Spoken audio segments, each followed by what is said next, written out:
Good evening. 7 years after a firefighter was killed tackling a blaze at a pub in Edinburgh, Scotland's chief fire officer says critical safety changes still need to be made.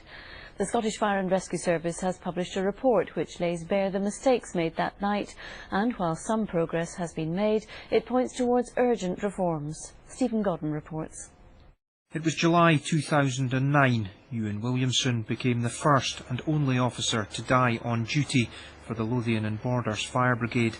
The Balmoral Bar was ablaze, and having been sent inside, he became separated from his partner and trapped in a toilet.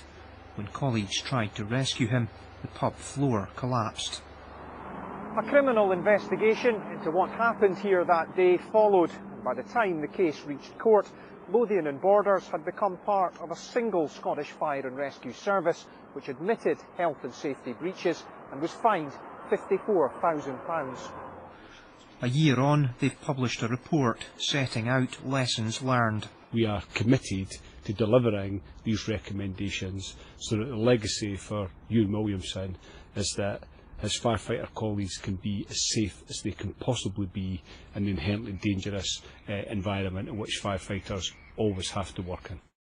There are 19 recommendations. 4 of them are termed critical, requiring immediate action.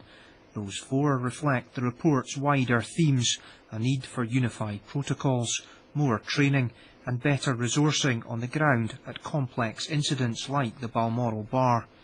Ewan Williamson's family had called on the fire service to work with the Fire Brigades Union to improve safety. Both echo the view that some progress has already been made.